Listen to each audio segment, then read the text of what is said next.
Saat politik culas yang menggunakan fitnah dan berita dusta sebagai alat propaganda, lalu dibalut dengan baju agama, saat itulah dimulainya bencana kemanusiaan dan tragedi atas nama demokrasi. Demokrasi yang mensyaratkan kesetaraan dan toleransi dicuri dengan mengatasnamakan ayat-ayat suci demi melunasi dahaga kekuasaan. Klaim kebenaran, bahkan kultus pada seseorang mengkebiri akal sehat dan menjungkir balikan fakta. Mereka yang tidak memilih kandidat yang didukungnya dituding sesat, laknat, dajjal, seraya menyebut kandidatnya sebagai Imam Mahdi. Kita pernah memiliki pengalaman yang memilukan hati saat demi kepentingan politik, demi merebut kekuasaan, ayat dan mayat dimanipulasi. Politik identitas merebak, merobek kebinekaan, menjadi polusi kebudayaan di ruang publik.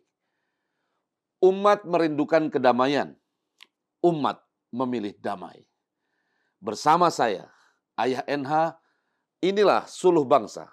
Mari menjaga suluh bangsa agar tetap menyala kesadaran agama dengan benar, agar tetap menyala empati dalam hati, dan tetap menyala emansipasi di dalam diri. Inilah Suluh Bangsa. Assalamualaikum warahmatullahi wabarakatuh.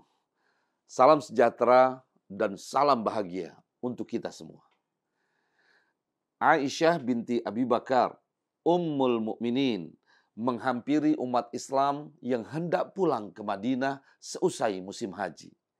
Sang istri tercinta Rasulullah Shallallahu Alaihi Wasallam itu membaca keras-keras surah An-Nisa ayat 114 di pelataran Masjidil Haram di kota Mekah Al-Mukarramah. Begini bunyinya. A'udzu billahi minasyaitonir rajim. La khaira fi kathirin min najwahum illa man amara bisadaqatin aw ma'rufin aw islahin bainan nas. Wa man yaf'al dzalika ibtigha'a mardatillah fasawfa nu'tihi ajran 'azima. Tidak ada kebaikan pada kebanyakan pembicaraan rahasia mereka, kecuali pembicaraan rahasia dari orang yang menyuruh manusia bersedekah atau berbuat kebaikan atau mengadakan perdamaian di antara manusia. Barang siapa berbuat demikian karena mencari keridhaan Allah, maka kelak kami akan memberinya pahala yang besar. Jiwa ibu orang-orang beriman itu gundah dan sedih karena banyaknya berita dusta, kabar yang tidak berdasarkan fakta, dan juga fitnah bertebaran di mana-mana. Saat itu banyak umat Islam saling menaruh curiga terhadap sesama kaum muslim yang lain. Yang puncaknya terjadi peristiwa pembunuhan Khalifah ketiga Utsman bin Affan oleh pemberontak yang datang dari beberapa kota di sekitar Madinah.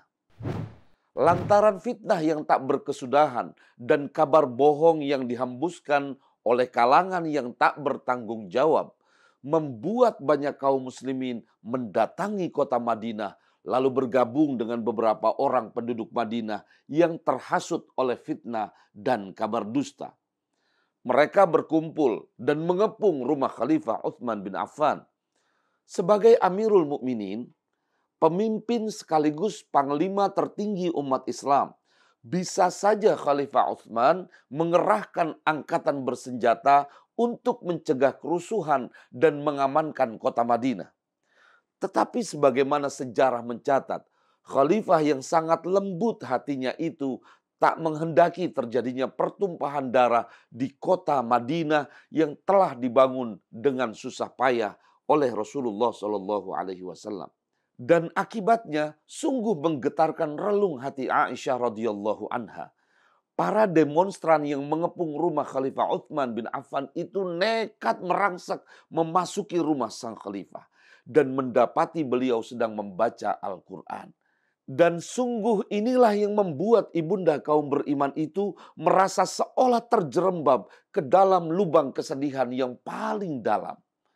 Ternyata para pemberontak yang beragama Islam itu tidak menghormati sang khalifah dan tidak menghargai kota yang disucikan oleh Allah dan Rasulullah itu. Tanpa belas kasih, salah seorang dari mereka tidak memperdulikan Al-Quran yang sedang dibaca oleh sang khalifah. Ia langsung menusukkan pedang ke tubuh renta Khalifah Utsman bin Affan. Sang khalifah bersimbah darah, lalu tersungkur sembari memeluk erat mushaf Al-Quran di dadanya. Di samping Hajar Aswad di Masjidil Haram, Aisyah radhiyallahu anha, sang bunda kaum beriman itu menuturkan khutbah dengan suara yang semakin meninggi. Sebagaimana peristiwa itu direkam dengan baik oleh Imam At-Tabari dalam tarikhnya. Kita harus bangkit bergerak, menegakkan kedamaian dan memperdamaikan mereka. Seperti yang diperintahkan Allah dan Rasul-Nya. Kami perintahkan kalian untuk menegakkan kedamaian dan membela kebenaran. Kami peringatkan dan kami larang kalian dari kejahatan dan kemungkaran. Kami perintahkan kalian untuk mengubah kemungkaran. Namun, apalah daya. Sejarah memang tidak berpihak kepada Aisyah, sang istri terkasih Rasulullah itu. Fitnah, berita dusta, dan skenario licik yang dilancarkan oleh para penentang perdamaian lebih berkuasa. Fitnah dan kabar bohong yang merebak mendorong Aisyah dan beberapa sahabat lainnya pada pertikaian sesama umat Islam sendiri. Kehendak untuk mendamaikan sesama kaum muslimin yang terhasut fitnah dan kabar dusta itu berujung perang Jamal pada bulan Jumadil Akhir di tahun 36 Hijriah. Menghadapi menantu Rasulullah sendiri, suami Fatimah yang paling dikasihi oleh sang Nabi, yaitu Ali bin Abi Thalib. Kini, di bumi pertiwi dan juga belahan dunia lainnya, di era keterbukaan informasi ini, pada konteks yang berbeda, gelagat dan suasana kurang lebih hampir serupa.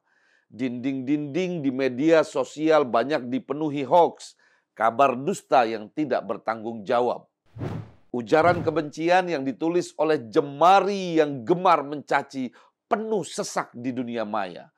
Perbedaan disikapi dengan konten yang menuduh sesat bagi yang berbeda pandangan. Bahkan takfiri, pernyataan mengkafirkan saudaranya sendiri jamak dilakukan. Kelompok yang berpandangan radikal dan cenderung ekstrim memanfaatkan media sosial di dunia maya untuk menebar kebencian, mengajak orang untuk memusuhi kelompok yang berbeda keyakinan, mengklaim diri paling benar, dan menakut-nakuti orang lain dengan teror. Tiba-tiba saja kita terhenyak. Masyarakat Indonesia yang dikenal memiliki karakter santun kini terjangkiti penyakit intoleransi, tak mau menghargai perbedaan, maunya menang dan merasa benar sendiri, bahkan mudah mengharamkan tradisi yang berkembang di tengah masyarakat. Tentu saja, menyikapi itu semua kita tidak boleh kalah. Umat tidak boleh terus-menerus terpapar berita hoaks, lalu menerima kabar dusta sebagai kebenaran. Apalagi kebenaran yang mengatasnamakan agama. Terlalu kerdil jiwa dan pikiran umat jika mengabaikan perdamaian dengan menjual agama dengan harga yang murah. Berpolitiklah dengan indah, jangan gunakan fitnah dan dusta. Seorang ulama karismatik Indonesia yang juga pernah menjabat Rois Am PBNU, almarhum Kiai Haji Sahal Mahfudz, membagi politik dalam kerangka politik kebangsaan, kerakyatan, dan politik kekuasaan.